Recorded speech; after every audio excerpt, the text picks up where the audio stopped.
Hello, it's 35 days to the December polls. Good afternoon and welcome to Joy News today on Multi TV, your election headquarters. Coming up in the next hour, security chiefs in Ashanti region locked up in a meeting after discovering two separate bombs planted near a monitoring device of National Security Secretariat and residence of Deputy Ashanti Regional Minister. We'll bring you more after the bomb disposal on election 2016 disputes. Leader of the Independent People's Party, Kofi Akpalu, is the latest to sue the Electoral Commission over his disqualification as the latter goes to the Supreme Court seeking to quash decision by a High Court judgment on the disqualification of Dr. Papa Kwesi Indom. We'll update you on that.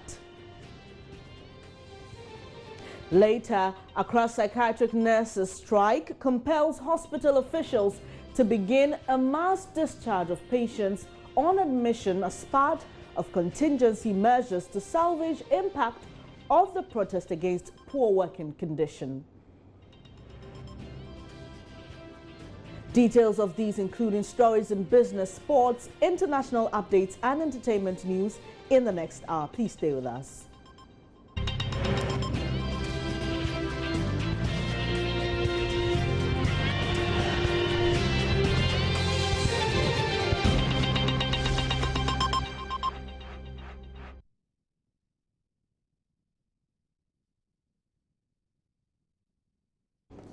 Many thanks for your company. Now, a special police and military unit of the bomb squad has successfully defused two bombs planted at different locations in Kumasi this morning. The bombs were planted at the monitoring device of the National Security Secretariat and the residence of the Deputy Ashanti Regional Minister, Andy Osei Okra, in Kumasi, which are not too far from each other. The two properties were saved from a bomb blast following the swift intervention of the Special Force. One of the bombs, according to sources, was planted at the Deputy Regional Minister's residence last night and was discovered through a CCTV installed at his home. Security chiefs in the region are currently locked up in a meeting on the matter. Now let's get more details from my colleague in the Ashanti region. Hello, Richard. Yeah, hello. Hi, can you give us some details on this particular story? Well, this is Erastus. And, Erastus, sorry, I beg your pardon. Erastus Asari Donko, my colleague in Love FM. Can you give us some details on this particular story? Well, I have received a briefing from one of the security couples. And what we have, this is the official security position on what happened.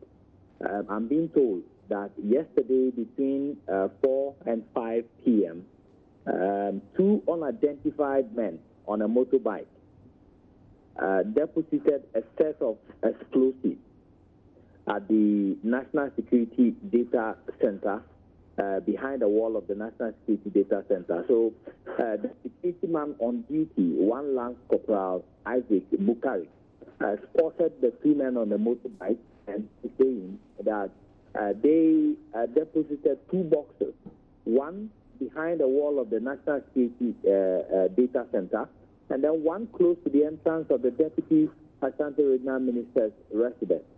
So he tried to stop them, but then they fled on the motorbike.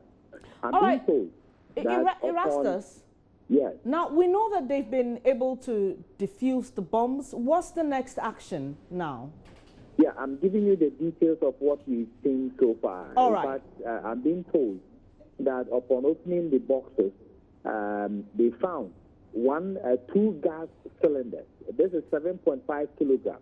They had a tube also containing some flammable liquid, some cables, and then a timer. And so what the security couples are telling me is that they were not able to assemble whatever equipment it was, and so they left it behind. Now I'm being told that the equipment, the third equipment, the two gas cylinders, the flammable liquid, the cables, and the timers have been given to the military. They have taken custody of them, and national security is investigating to establish the identity of the two men on the motorbike. So that is the official position of the security in the region. Thank you very much for those updates, Erastus. Now let's get some more details from the Ashanti Regional Minister, Alexander Akong. He spoke to my colleague earlier on.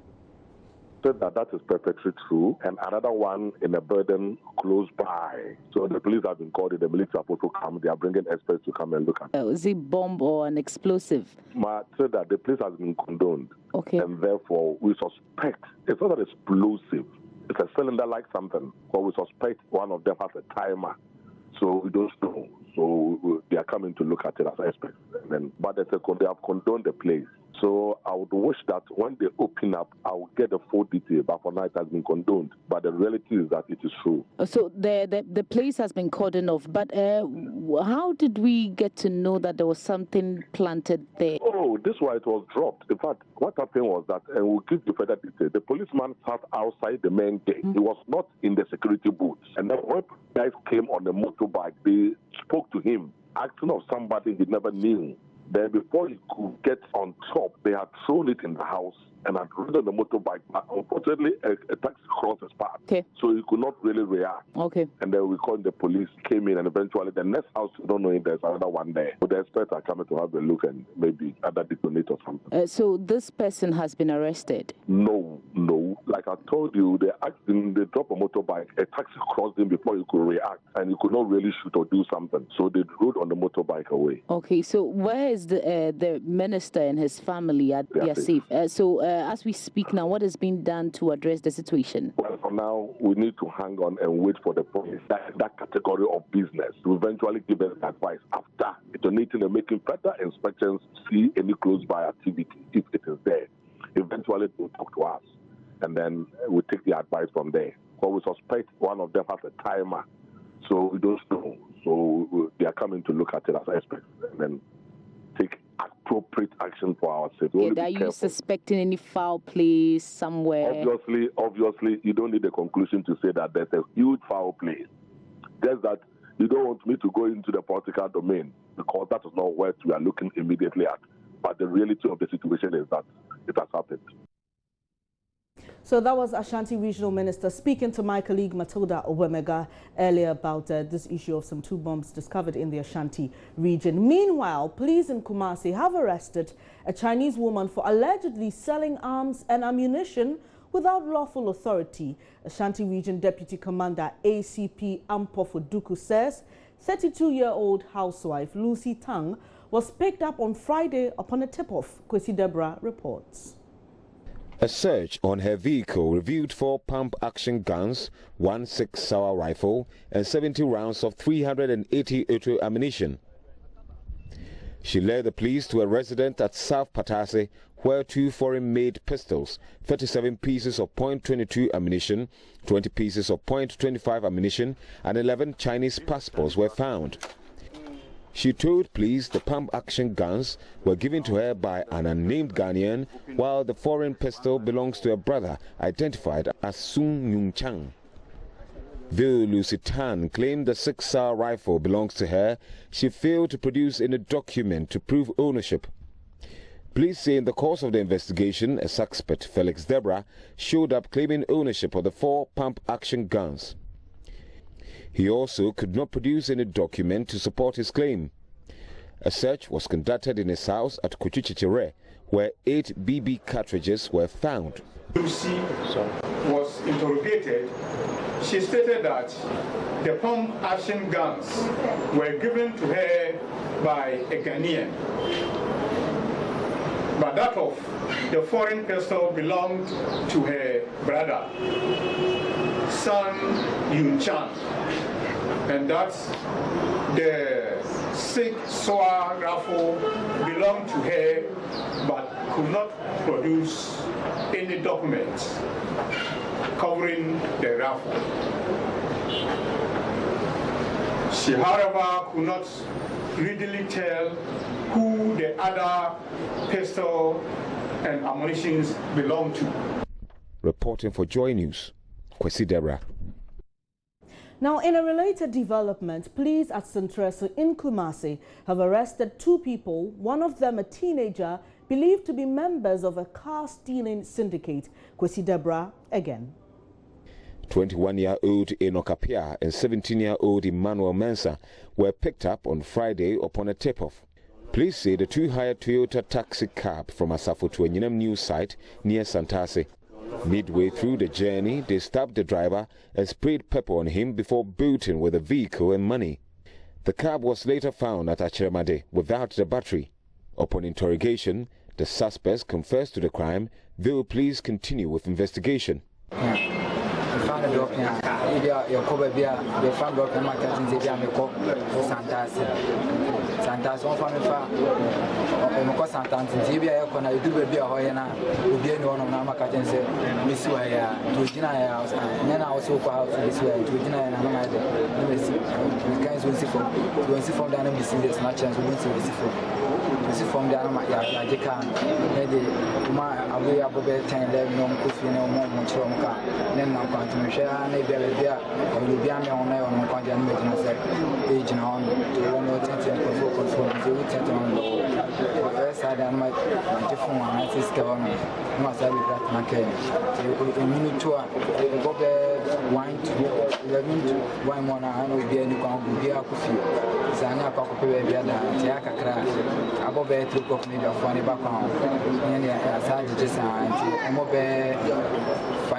That's okay.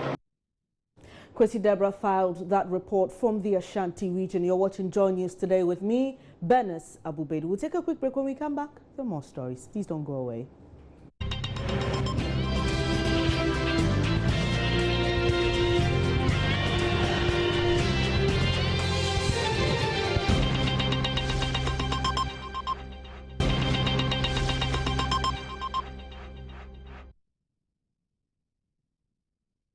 Many thanks for staying here on Joy News today. Now, some treated inmates of the Accra Psychiatric Hospital who have been neglected by their family have found solace at the facility may soon be hit with the sad reality of stigma, as the hospital will begin a mass discharge exercise to get them to reunite with their families.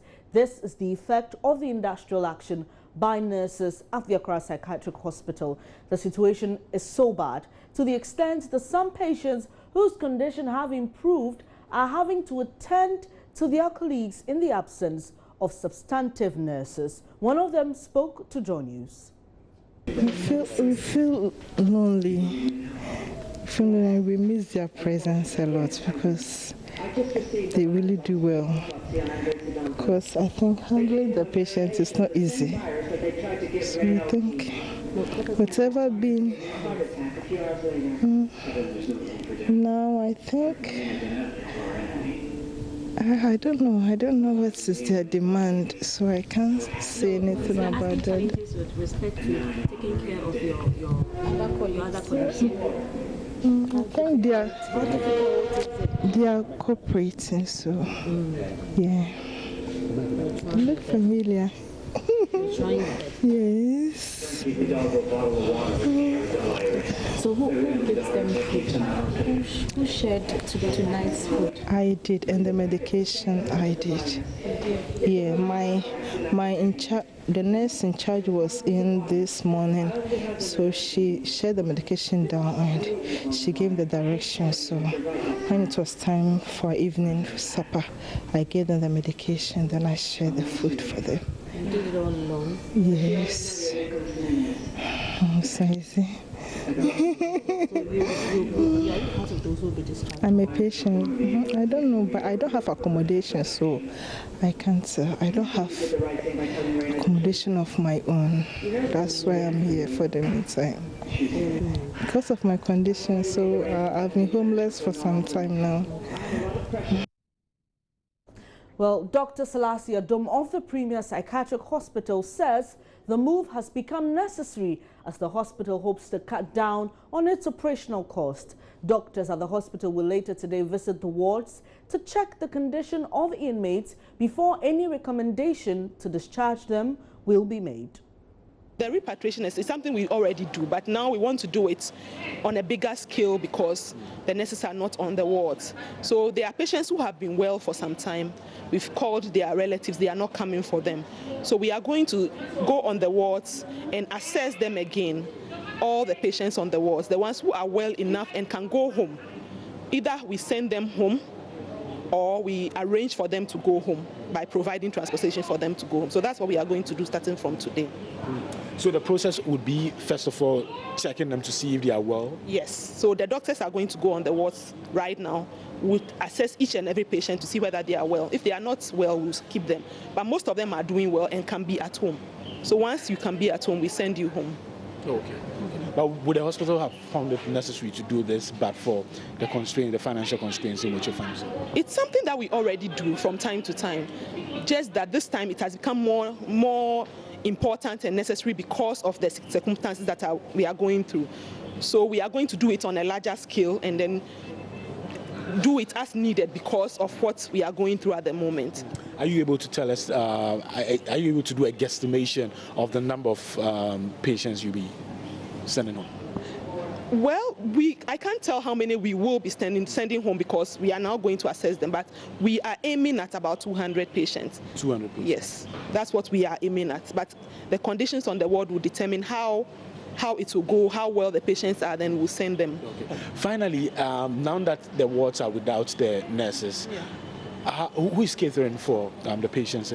So now we have health aides who assist the nurses. They are not on strike, so some of them are there. We have some senior nurses too who have been called to supervise them. So they are around, but that is not enough because we need a large scale. Already we don't have enough workforce. So the nurses that we have who are not there right now, and the place is being run by health aides, is not really adequate. And then some of the patients who are well are also assisting in caring for the patients who are ill. So that's what we are doing right now. Well, the CEO of the Mental Health Authority, Dr. Kwesiose, who supports the move, says measures are in place for community psychiatric nurses to monitor the inmates who will be released. Well, it's feasible. To start with this, they will need to discharge them first and then repatriate them. So that is what you have to do. It's the last resort. The point is that if the patients are there, there is no nurse to attend to them. You should have been here yesterday, the evening, to see. They just lock them up. If anything happens, what happens? That will be serious. So we will have to, those who are well enough, maybe not exactly well, who would have been sent home if everything were equal, but who are well enough under the circumstance to be taken home to continue their medication. Those are the patients who are being discharged and sent back home. So, but for the circumstances in which Dakar Psychiatric Hospital finds itself, would they have repatriated? Would they have deemed it necessary to repatriate them? We would have sent them gradually, maybe a few at a time, because frankly, the hospital is downsizing, or we are all downsizing the hospital. It used to be about 1,200, 1,300 patients on the wards, and we have consciously tried to send a good number of them who are well enough to go home to continue their treatment. So we've come down to 430 now. We still intend going down to about 300. But this acute situation is such that we can't even wait till that scheduled arrangement. So those who are well enough to go, we need to quickly send them home so that their relatives can continue their management at home. And that is why we have had to embark on this acute situation. But would the hospital put in measures in place to make sure that those who are repatriated are monitored to see if, We have community nurses, community psychiatric nurses in the various communities, so they will be taking care of them. Maxwell Agbagba is my colleague who's been following the story actually for some months now. Maxwell, now how do you feel? For about 3 months, if I'm not wrong, we've been following this case, we've been putting up stories, the government has responded. How do you feel as the one following this case to see to see the story get to this point? Well, I must say that it's not a happy thing to report all the time, you know, always putting a spotlight on Accra Psychiatric Hospital, not for the best reasons, not for the good reasons, but always for the bad reasons of the hospital being cash-strapped, not having the necessary resources to run the hospital. If you go there right now, it's a sad situation, what I would describe as a sad situation. At the outpatient department today, when we visited, a number of people were present at the outpatient department, about 40 of them waiting to seek medical care. What is happening now is that because the nurses are on strike, they are not helping with their OPD services. So if you report to the OPD, they would have to check your blood pressure and check other things before they recommend you, before they ask you to go and see a doctor. That process has stalled now because the nurses are not available. Doctors who are supposed to take over that duty are also having a very hard time, finding it very cumbersome to attend to all of those patients. So now if you go to the Accra Psychiatric Hospital and you report at the outpatient department, what would happen is that you may not be attended to. I mean, you may not have a nurse attending to you. If you're lucky, then you get somebody. But now they are giving priority to old cases. So if you have an old case there and you're already present, you've already visited before and you have a folder, then they would attend to you easily and you can go in there and then take your drugs and all of that. Okay. If you're new patients, it becomes very difficult. Now let's talk about the process of reuniting some of these patients who are actually, according to the hospital, fine and ready to go home. How's the process going to be like? And did you see any family members? Did you spot anybody who was coming for their relative? The entire process would start at exactly 12 p.m. today. From information that I gather, would start at 12 p.m. today when doctors would move to the various wards. And first of all, when you go to the wards, what they will be doing is to check the conditions of the patients that they have there. So if the person is stable a bit, then they would have to move them out. And as you rightly heard Dr. Akwesio say, they may not have deemed it necessary to embark on this repatriation exercise, but for the financial constraints in which they find themselves now, that is why they found it necessary now to send all the patients who are a bit stable home. If you go to the Accra Psychiatric Hospital, there are people, it's important to mention that there are people who are, you know, a bit fine. They walk around, talk normal and all of that, but have found solace at the hospital because they do not face any stigmatization from the public and all of that. Some of them neglected by family, and that's the main reason why they are there. But the hospital is saying that now we want to reconnect them to their families and then take them back home because of the financial crisis in which we find ourselves. Okay, thank you very much, Maxwell Agbagba. We'll come back to you in subsequent bulletins for more updates. Now, Parliament is today expected to approve a loan facility of $330 million between the government of Ghana and African Infrastructure Limited of India for the construction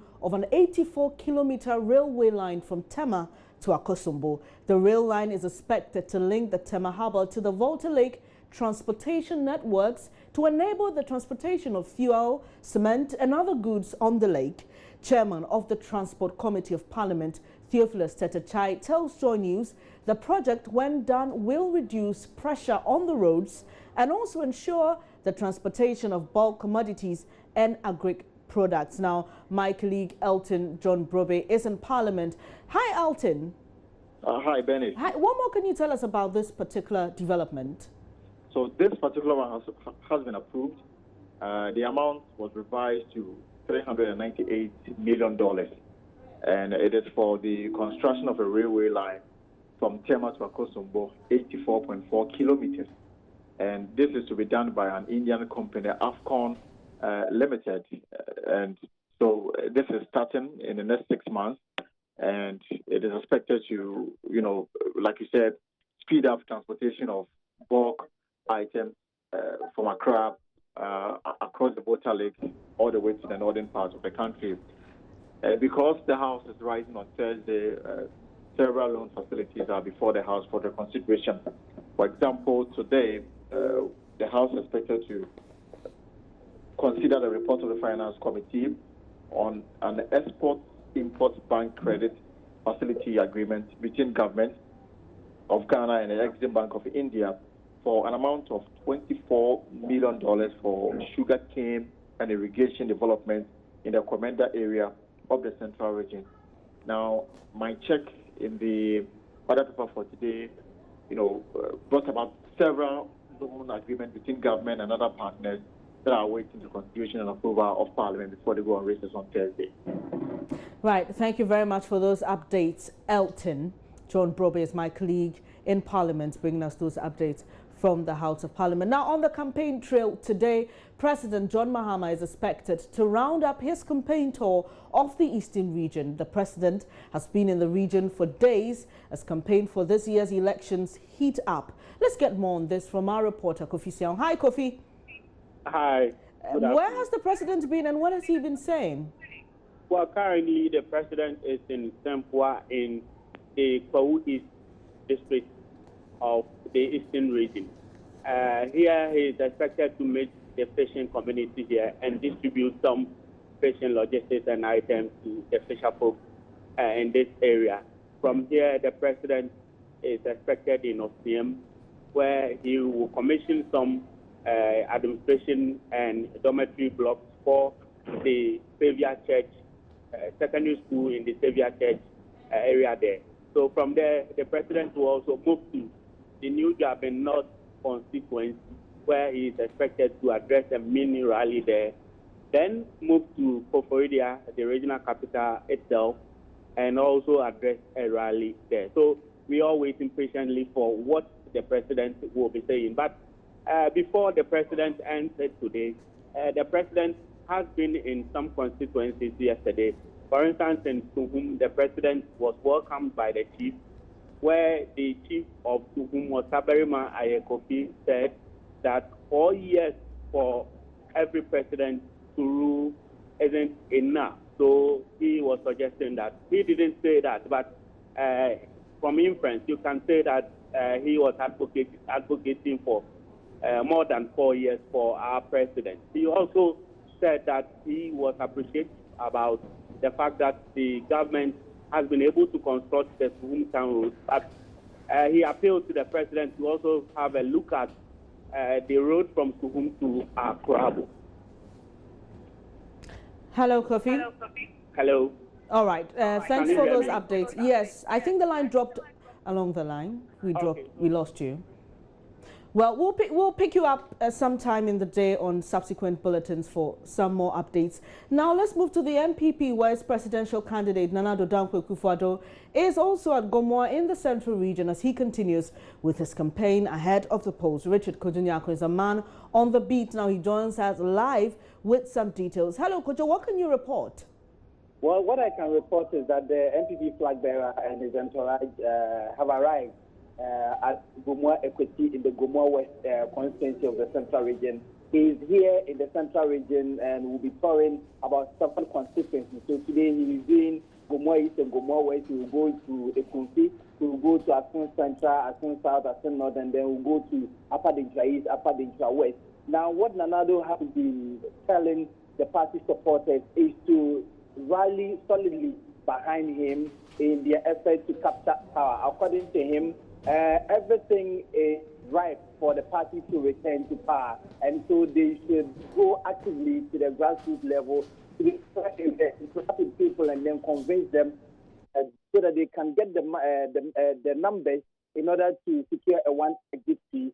Dr. Kofi Kunedu-Apeku, who is also part of Nana Addo's entourage, has been urging the supporters not to vote for any of the smaller parties. According to him, in the 2016 elections that we have ahead of us, it is either the NDC or the MPP that has the capacity to win. And so if they vote for any other smaller party, then it means that they are destroying the chances of the NPP. And so he is urging the party to ignore all the smaller parties and then concentrate on the NPP to enable the party come to power again. And so that is what basically has been happening. Alan Kojetramantin is also part of it and has been speaking. He is currently the one who is speaking to the party supporters. For those updates, Richard Kojo Nyako coming to us from the central region. Let's still stay on election-related news as the Electoral Commission hopes to cross all legal hurdles to ensure all is set for this year's polls. Now, my colleague Joseph Akable was in court and joins me with more. So what has been happening in court with regards to election-related matters? Like you mentioned, the EC hopes to cross all legal hurdles. They may have to wait a while longer because a new suit was just filed some 30 minutes ago, and this time around it's coming from Kofi Akpalu of the IPP. He is saying that the Electoral Commission failed to offer him an opportunity to correct the mistake, for which reason they rejected his nomination form. So he wants the High Court to quash that decision. But that's the latest developments coming in from the court. But the Electoral Commission had to face 3 different parties in court. I'm talking about the NDP, the PNC, and the APC, all in court. Unfortunately, the Electoral Commissioner's lawyers couldn't show up in 2 of the cases. They only made a legal representation in 1 of them, and that was that of the APC, Hassan Ayarga, challenging his disqualification. Today was the day where his lawyer presented his case in court, and it's a straightforward case. They are saying that the commission had enough time, that it should have been able to allow Dr. Ayarga correct the mistake on his nomination form, like the CI 94 requires of them to do so. So because of that, they want the court to set aside that decision and force the Electoral Commission to accept his nomination form. So the judge has decided that she will be ruling on the matter on Friday. So that is it with the APC case. For that of the PNC, the EC's lawyers were not in court, like I stated earlier. So because of that, the judge decided to award a cost of 500 cedis against the Electoral Commission. So they are supposed to pay the PNC 500 cedis for failing to show up in court. Meanwhile, the judge has also directed that they should present their written statements of case by Thursday, after which they'll make oral arguments in court on Friday. Or that of the NDP too, same thing happened. The EC failed to show up in court, so the judge has directed that they should send their written statement by Thursday. Oral argument is on Friday. Thank you for those updates, Joseph Akable. You're watching Joy News. Today we take a quick break. When we come back, we'll bring you some stories from the world of business.